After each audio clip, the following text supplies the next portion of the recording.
Hello everyone, I am possible class में आप सभी का स्वागत है। तो आज इस वीडियो में हम डिस्कस करने वाले हैं कोहलबर्ग के मॉरल डेवलपमेंट के बारे में। जैसे कि जो कोहलबर्ग हैं एक क्या है, फिलोसोफर है और उन्होंने मॉरल डेवलपमेंट की थ्योरी दी थी। जो ये टॉपिक है वो सीटेट की दृष्टि में बहुत ज़्यादा ही हेल्पफुल है और सीटेट के साथ साथ D++B, इसके बाद KVS, NVS, इसमें भी आपको टॉपिक देखने को मिलेगा। तो ये जो टॉपिक है बहुत ज़्यादा इंपॉर्टेंट है, तो अंत तक वीडियो जरूर देखते जाइएगा। चैनल को सब्सक्राइब भी कर लीजिएगा ताकि आपको ऐसे ही वीडियोस मिलती रहे। और कोहलबर्ग के अलावा हम लोग बहुत सारे जो जितने भी सीटेट का सिलेबस है ना वो हम लोगों ने कंप्लीट कर लिया है। सिर्फ 2-3 थियोरीज ही बाकी है, तो वो हम जल्दी से खत्म कर लेंगे। और जो सीटेट का CDP का जो सिलेबस होगा वो खत्म हो जाएगा 2-3 दिन में ही। ओके, जिसने भी नहीं देखा है जाके प्लेलिस्ट को चेक कर सकता है। चलिए स्टार्ट करते हैं कोहलबर्ग का मॉरल डेवलपमेंट का सिद्धांत। तो जो कोहलबर्ग है ना, उन्होंने वो जो है वो जीन पियाजे के जो मॉरल डेवलपमेंट का जो सिद्धांत था उससे बहुत ज्यादा इंस्पायर हुए थे और उनसे इंस्पायर होकर ही उन्होंने अपना मॉरल डेवलपमेंट का सिद्धांत निकाला था। तो जो कोहलबर्ग है उन्होंने क्या किया था, सबसे पहले क्या किया, एक दुविधा क्रिएट की। ठीक है, एक डिलेमा बनाया और उस डिलेमा में क्या था, मतलब जो दुविधाएं थी वो सारे बच्चों में बांट दिया। ठीक है, और उन्होंने बच्चे भी कौन क्या यूज किए थे, सिर्फ बॉयज को ही यूज किया था उन्होंने अपनी दुविधाओं को सॉल्व करने के लिए। क्योंकि अगर हम बच्चों को कोई टास्क देते हैं तो हर एक बच्चा अपना डिफरेंट दिमाग लगाता है, तो वही दिमाग को जानने के लिए कोहलबर्ग ने क्या किया था, डिफरेंट टास्क डिफरेंट बच्चों को दे दिया था। ठीक है, तो हैंस नाम का एक व्यक्ति था, हैंस। तो हैंस के ऊपर डिलेमा दिया गया था कि जो इसकी वाइफ है, हैंस की जो वाइफ है, उसे बहुत खतरनाक बीमारी हो गई थी और वो इतनी खतरनाक बीमारी थी कि अगर उसे सही समय पे इंजेक्शन नहीं लगाया जाता तो वो उसकी डेथ हो जाती। ओके, तो जो हैंस है उसके पास इतना ज्यादा पैसा नहीं था। वो मेडिकल में जाता है, मेडिकल जो अपना शॉप होता है वहां पे जाता है, वहां जाके बोलता है कि मुझे ये मेडिसिन दो। तो जो केमिस्ट होता है वो बोलता है कि ये जो दवाई है बहुत महंगी है, इतने पैसे में आपको मिलेगी।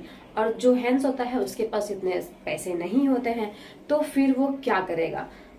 ऐसी सिचुएशन में क्या करना चाहिए हैंस को, क्या वो अपने जो अपनी वाइफ है उसको मरने देगा क्योंकि उसके पास दवाइयां नहीं है, दवाइयों के लिए पैसे नहीं है, या फिर चोरी करके अपनी वाइफ को बचाएगा, क्या करेगा। तो वो बहुत सोचता है उसके बारे में और उसके बाद रात को जाता है, जो मेडिकल है उसको तोड़ के वहां से वो क्या करता है, चोरी करके दवाई को लेके आता है और अपनी वाइफ की जो लाइफ है उसको बचा लेता है। तो क्या ये जो हैंस है उसने सही किया। ओके, तो यही जो डिलेमा है उन्होंने क्या किया था, सारे बच्चों को बांटा था, सारे बच्चों ने अपने अपने डिफरेंट तर्क लगाए थे, रीजन लगाए थे। राइट, तो देखिए इसमें कोई बच्चा बोलेगा दिमाग लगाएगा कि नहीं, जो हैंस है उसने गलत किया, उसने चोरी की तो चोरी करने पर उसको पनिशमेंट मिलनी चाहिए। कोई बोलेगा कि नहीं, हैंस ने सही किया क्योंकि लाइफ बचाना ज्यादा इंपॉर्टेंट था तो इसने अच्छा किया। तो हर बच्चे क्या करते हैं, अलग अलग अपना अपना जो नॉलेज है उसको इस्तेमाल करते हैं। ओके, तो ये हो गया डिलेमा। ये डिलेमा के बारे में आता है बहुत बार। तो यहाँ पे क्या किया है, जो हैंस है उन्होंने अपने जो नैतिक विकास है उसका इस्तेमाल नहीं किया, क्योंकि उन्होंने अपना क्या किया, अपनी वाइफ को बचाना ज्यादा उस समय जरूरी समझा। तो उन्होंने जो अपना मोरल डेवलपमेंट है, जो नैतिक विकास है, उसको उन्होंने अपने नैतिकता को वहां पे साइड में रखा, अपनी वाइफ की जान बचाए। ठीक है, इसके बाद अगर हम कोहलबर्ग की बात करें तो कोहलबर्ग ने 3 लेवल्स दिए हैं, 3 लेवल्स एंड 6 स्टेजेस की बात की है। किन्होंने की है, कोहलबर्ग ने 3 लेवल्स की बात की है एंड 6 स्टेजेस की बात की है। ओके, तो 1 बाय 1 हम लोग 3 लेवल्स के बारे में पढ़ते हैं, इसके बाद देखेंगे स्टेजेस। तो जो लेवल होता है, फर्स्ट जो है वो है pre conventional. Pre conventional level, जिसको हिंदी में कहा जाता है पूर्व परंपरागत स्तर। ठीक है, पूर्व परंपरागत स्तर मतलब जो परंपरा है उससे पहले की स्टेज होती है ये वाली। प्री कन्वेंशनल लेवल जो होता है उसमें जो बच्चे की एज होती है वो परंपराओं के पहले की स्टेज होती है, मतलब बच्चे को परंपरा के बारे में इतना ज्यादा नॉलेज नहीं होता है। ठीक है, जो भी बच्चा अपने अथॉरिटी से, अपने सोसाइटी से, अपने स्कूल से, अपने टीचर से जो भी वो सीखता है उसी चीज का क्या करता है, वो पालन करता है। तो उसी एज को क्या बोलते हैं हम लोग, प्री कन्वेंशनल एज, जो की होती है लेस देन 10। इस एज में बच्चे की उम्र कितनी होती है? 10 साल से कम। और इस एज को क्या बोलते हैं? प्राइमरी स्टेज भी बोलते हैं, क्योंकि बच्चा जो है 10 साल की एज में प्राइमरी में ही होता है, राइट, 4th या 5th में बच्चा होता है। तो इसलिए इसे प्री कन्वेंशनल लेवल के साथ साथ प्राइमरी लेवल भी कहा जाता है।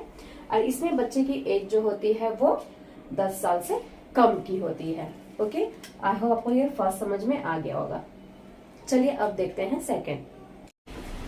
देखिए, अब फर्स्ट वाला हो गया प्री कन्वेंशनल लेवल, ये हो चुका है। Second one is conventional level. Conventional level मतलब कि परंपरागत स्तर।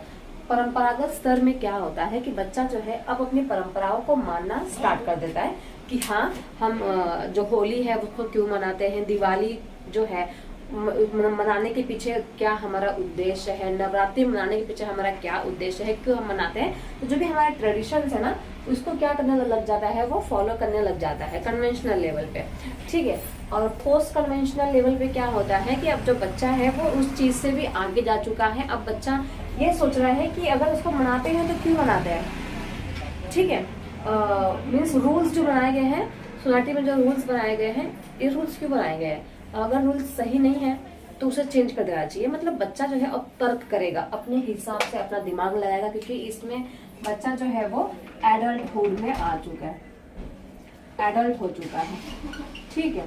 तो एडल्ट वाले बच्चे जो होते हैं वो आपको पता ही है, थोड़े से समझदार भी हो जाते हैं। तो बच्चा क्या सोचेगा कि जो अगर लॉ बनाया गया है, तो अगर वो लॉ सही से काम नहीं कर रहा है हमारे समाज के लिए, हमारी सोसाइटी के लिए, तो उस लॉ को बदल देना चाहिए। ये होगा पोस्ट कन्वेंशनल लेवल में, ठीक है। अब देखिए, ये हो गया हमारे लेवल्स, 3 लेवल्स है, pre conventional level, conventional level and post conventional level. I hope आपको याद हो गया होगा।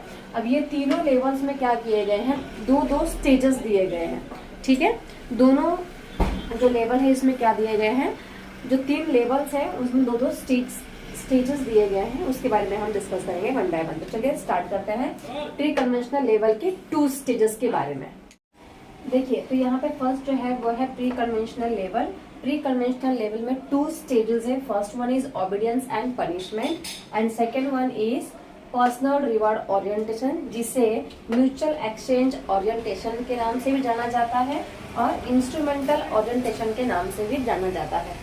ओबीडियंस एंड पनिशमेंट में क्या होता है, बच्चे के अंदर फियर होता है, ठीक है। बच्चे के अंदर क्या होता है, डर होता है कि अगर वो कोई गलती करेगा तो उसे क्या मिलेगी, पनिशमेंट मिलेगी। तो बच्चा जो है गलती करने से बचने के लिए या पनिशमेंट से बचने के लिए वो ठीक से बिहेव करता है क्लास के अंदर या घर के अंदर, ठीक है, क्योंकि उसको डर है कि उसे क्या मिलेगा, पनिशमेंट मिलेगा। ओके, सेकंड क्या है, पर्सनल रिवॉर्ड ओरिएंटेशन, मतलब बच्चा ये सोचता है कि अगर मैं करूंगा, कुछ काम करता हूँ तो मुझे रिवॉर्ड क्या मिलेगा, ठीक है। अगर मैं बोल रही हूँ होमवर्क कर लो बेटा, बच्चा बोलेगा नहीं मुझे होमवर्क नहीं करना, मम्मी क्या करेगी, थोड़ा सा रिश्वत देगी कि होमवर्क कर लो, होमवर्क करने के बाद चॉकलेट मिलेगा, ठीक है। तो बच्चा उस रिवॉर्ड के चलते क्या करेगा, अपना होमवर्क करता है। ओके, तो इसमें क्या आएगा कि बच्चा जो है रिवॉर्ड के लिए अपने काम को कंप्लीट करने की कोशिश करता है, ठीक है। बच्चा जो है अपना फायदा ढूंढेगा, यहाँ पे क्या ढूंढता है, फायदा। आई होप को समझ में आ गया होगा। ये जो 2 टॉपिक है वो सीटेट के लिए बहुत ज्यादा इम्पोर्टेंट है, क्योंकि हमेशा आता ही है, ओबीडियंस एंड पनिशमेंट के लिए भी हमेशा आता ही है और पर्सनल रिवॉर्ड ओरिएंटेशन भी आता ही है, ठीक है। चलिए नेक्स्ट देखते हैं। चलिए अब देखते हैं कन्वेंशनल लेवल के 2 स्टेजेस के बारे में, ठीक है। फर्स्ट स्टेज है good boy and good girl and second one है लीगल ओरिएंटेशन, इसे लॉ एंड ऑर्डर भी कहा जाता है, ठीक है। तो good boy and good girl में क्या होता है, बच्चा जो होता है ना वो अच्छा बनने की कोशिश करता है, ठीक है। इस एज में बच्चा क्या करता है कि टीचर से सोचता है कि मैं क्या करूं कि टीचर मेरी तारीफ करे, जब मैं इतने अच्छे मार्क्स लेके आऊँ कि मेरे पेरेंट्स मेरी तारीफ करें। तो बच्चा जो है ना इस एज में गुड बॉय बनने की कोशिश करेगा, कुछ गलत काम नहीं करेगा कि कहीं टीचर मुझे डांट ना दे। ओके, सिर्फ अच्छे अच्छे काम करेगा ताकि टीचर क्या करे, उसकी सराहना करे, उसकी तारीफ करे, और घर पे भी वो अच्छे अच्छे काम करेगा ताकि जो पेरेंट्स है उसकी तारीफ करे। तो वो अच्छा बच्चा बनने की कोशिश करेगा इस एज में, कन्वेंशनल लेवल में good boy and good girl बनने की कोशिश करता है बच्चा। Okay, legal orientation and law and order में क्या होता है कि जो बच्चा जो होता है ना वो सोचता है कि रूल्स आर रूल्स, जो रूल्स है वो रूल्स है, उसे हमें ब्रेक नहीं करना चाहिए। ठीक है, रूल्स आर रूल्स। अगर जो रेड लाइट सिग्नल पे जो रेड लाइट आता है तो उस रेड लाइट को हमें तोड़ना नहीं है। इस रूल्स को बच्चा इस एज में जो लीगल ओरिएंटेशन में उसमें फॉलो करने लग जाएगा। ठीक है, जैसे कि स्कूटी है तो स्कूटी बच्चा उस एज में नहीं चलाएगा क्योंकि उसको पता है रूल जो है वो 18 ईयर्स के बाद का ही रूल है कि बच्चा स्कूटी चला सकता है, बाइक चला सकता है। तो बच्चा क्या करेगा, उस एज का वेट करेगा तभी वो उस बाइक को चलाएगा। तो इसमें क्या करता है बच्चा जो है ना रूल्स को फॉलो करने की कोशिश करता है, जो भी रूल्स बनाए हुए हैं उसको क्या करेगा, वो फॉलो करेगा। आई होप आपको दो समझ में आ गया होगा। चलिए थर्ड देखते हैं, post conventional level. Post conventional level जैसे मैंने आपको पहले ही बता दिया है कि जो बच्चा है अब वो सारी चीजों से ऊपर आ चुका है। बच्चा अब खुद अपना सोचेगा और अपना एक नया नियम बनाने की कोशिश करेगा। ठीक है, तो फर्स्ट क्या है, सोशियो कॉन्ट्रैक्ट ओरिएंटेशन। इसमें क्या है कि समाज के लिए अगर कुछ रूल्स बनाए गए हैं और समाज के हित के लिए वो रूल्स नहीं है तो वहां पे बच्चा क्या करेगा कि सोचेगा कि इस रूल्स को चेंज करना चाहिए क्योंकि रूल्स जो है हमारे सोसाइटी के लिए सही नहीं बैठ रहा है। तो बच्चा क्या करेगा, यहाँ पे रूल्स के बारे में सोचेगा और रूल्स को चेंज करने की सोचेगा। ओके, यूनिवर्सल एथिकल प्रिंसिपल में भी यही आएगा कि जो भी यूनिवर्सल लेवल पे जो पूरे वर्ल्ड में जो लॉ बनाए गए हैं, जो रूल्स बनाए गए हैं, अगर वो सोसाइटी के लिए सही नहीं है, सोसाइटी के कुछ ऐसे लोग जिसको तकलीफ हो रही है या प्रॉब्लम हो रही है सबको, तो उस रूल्स को चेंज करने के बारे में बच्चा इस एज में सोचने लग जाता है। उसकी समझ इतनी ज्यादा हो जाती है कि बच्चा जो है वो खुद नए नए नियम को भी बनाने की कोशिश करता है कि ऐसे नियम यहाँ पे होने चाहिए।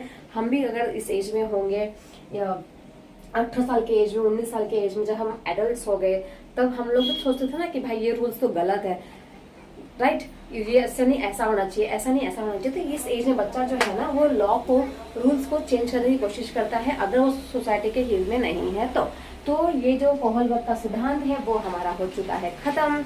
अगर किसी को डाउट है तो कमेंट सेक्शन में मुझसे पूछ सकता है, और नहीं डाउट है तो फिर आप मुझे लाइक कमेंट शेयर भी कर सकते हैं, सब्सक्राइब भी कर सकते हैं। ओके, तो देखिए हम लोगों ने 3 लेवल्स के बारे में पढ़ा, pre conventional, conventional and post conventional. Pre conventional में 2 स्टेजेस के बारे में पढ़ा हम लोगों ने, क्या क्या थे वो, obedience and punishment, reward orientation, right, reward orientation, mutual exchange orientation के बारे में पढ़ा। फिर इसके बाद जो कन्वेंशनल लेवल है उसमें 2 हम लोग ने पढ़े, good boy and good girl, and legal orientation के बारे में पढ़ा। जो थर्ड वन था पोस्ट कन्वेंशनल, उसमें हम लोग ने पढ़ा socio contract orientation and universal ethical principle. तो ये जो है कोहलबर्ग की थ्योरी हो चुकी है यहाँ पे खत्म। कोहलबर्ग की थ्योरी को बहुत सारे लोगों ने क्रिटिसाइज भी किया। क्यों किया? क्योंकि जो कोहलबर्ग है उन्होंने अपने जो डिलेमा था, जो उन्होंने पहले दुविधाएं दी, जो सॉल्व करने के लिए जो क्वेश्चन दिया कि जो हैंस है उसको क्या करना चाहिए, तो उन्होंने अपनी दुविधाएं सिर्फ बॉयज को दी, उन्होंने किसी भी लड़की को शामिल नहीं किया।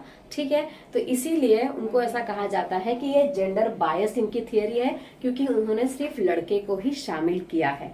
ओके, चलिए फिर, thank you so much everyone. I hope को समझ में आ गया होगा। लाइक कमेंट जरूर करें, चैनल को सब्सक्राइब कर दे। Thank you so much. मिलेंगे नेक्स्ट वीडियो में।